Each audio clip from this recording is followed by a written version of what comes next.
Bonjour à toutes et à tous, ça y est, la pluie est de retour après les belles éclaircies de ce début de semaine. Malheureusement, les gros nuages sont là, restez vigilants d'ailleurs puisque les orages pourraient également arriver en ce jeudi. Et avec les nuages et la grisaille, eh bien la fraîcheur se fait sentir. On aura des maximales de 15 degrés cet après-midi à Lille, 14 degrés du côté de Saint-Omer.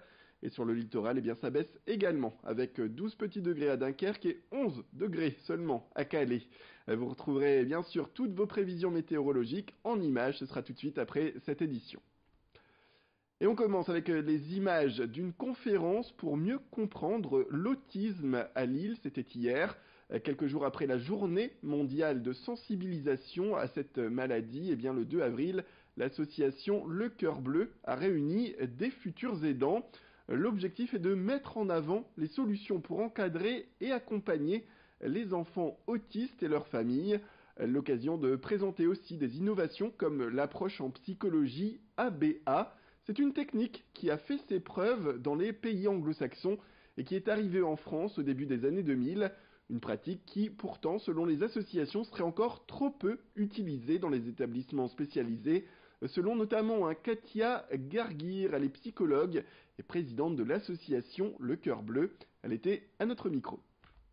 On va travailler avec ces enfants de manière individualisée, c'est-à-dire qu'on va créer des programmes d'apprentissage avec des objectifs très précis pour un enfant. Même s'ils sont en groupe classe, on va être vraiment sur quelque chose d'individualisé. Les éducateurs spécialisés d'ailleurs travaillent en 1 pour 1. Ça, c'est un très très gros changement par rapport à ce qui est fait actuellement en France, puisqu'on a un ratio d'encadrement aller entre un éducateur pour 5, un éducateur pour 8 dans les structures dites classiques.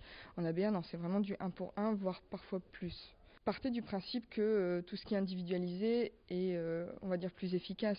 C'est un peu comme les cours particuliers. Quand on est vraiment directement avec l'élève, on peut voir tout de suite ce qui va, ce qui ne va pas. On peut tout de suite réarranger le programme si jamais il y a une difficulté. Samedi à 20h, le LOSC reçoit Guingamp, des Lillois toujours 19e et qui n'ont plus gagné depuis le 28 janvier dernier contre des Bretons qui, eux, sont 10e et en bonne forme. Pour ce match à domicile face à Guingamp, donc Galtier, l'entraîneur du LOSC, a de nouveau choisi de faire confiance à Hervé Kofi, mais il devra faire sans Soumouaro et Amadou qui sont blessés et Thiago Mendes qui lui est suspendu. Le maintien reste tout de même accessible pour cette équipe de Ligue 1 dans la région puisque Toulouse et Troyes sont respectivement à 2 et 1 point des Dogs. Une victoire des nordistes combinée à un mauvais résultat des deux autres mal classés qui pourrait permettre aux Lillois d'enfin sortir de la zone rouge. A noter aussi que cette rencontre sera la première au stade Pierre-Mauroy après l'envahissement, souvenez-vous, de la pelouse suite au match contre Montpellier. Christophe Galtier était donc au micro de nos journalistes pour parler d'ores et déjà du choix des joueurs pour ce prochain match. À partir du moment où on a un tel bilan, je ne peux pas rester dans cette situation-là. Je ne pense pas fragiliser à la fois Mike ou Hervé ou l'équipe. Parce que je suis très clair, très transparent avec les joueurs à leur poste, au même titre que ceux qui étaient un peu moins bien à un certain moment sont sortis de l'équipe. Ensuite, vous dire aujourd'hui, Hervé va être le titulaire jusqu'à la fin de la saison et que Mike sera relégué dans un rôle de remplaçant.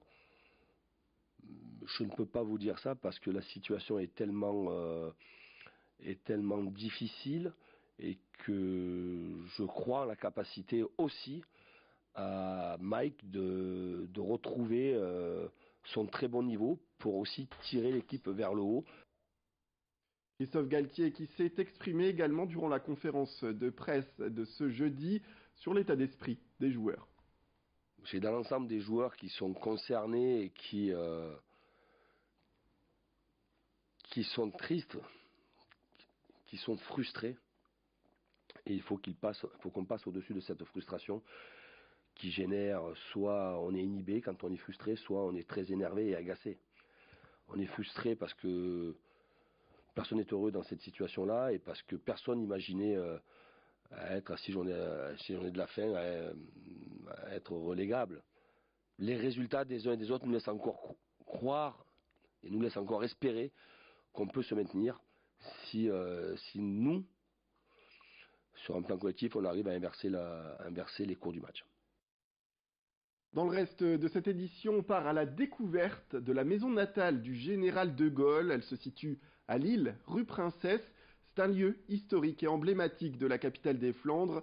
Qu'on soit dans la cour, le jardin d'hiver ou encore le salon familial ou encore la chambre qui a vu naître le premier président de la Ve République, tout est intéressant à voir. Visite guidée tout de suite avec Idil Gunaï. Le berceau du général de Gaulle et sa robe de baptême, 2 pièces originales à découvrir au musée Charles de Gaulle. C'est dans cette chambre que le futur dirigeant français voit le jour le 22 novembre 1890. C'était une chambre d'amis qui servait à accueillir la famille, mais qui donc a pris un poids historique avec la naissance de celui qui deviendra le futur président de la Ve République. Donc c'est une histoire finalement assez classique pour l'époque. La mère de Charles de Gaulle est venue chez ses propres parents mettre au monde son 3e enfant. Ses parents habitaient à Paris, sinon dans la maison des grands-parents maternels, donc il n'est pas resté très longtemps dans cette maison, mais il y est revenu de nombreuses fois pendant les vacances scolaires, pendant les fêtes religieuses, pour les fêtes et les traditions locales aussi, la braderie de Lille par exemple. Donc c'est une maison de retrouvailles familiales. Une maison de style 19e au cœur du vieux Lille. À la fois cossue et sobre, la décoration révèle une ambiance traditionnelle et religieuse dont le général de Gaulle aimait s'imprégner.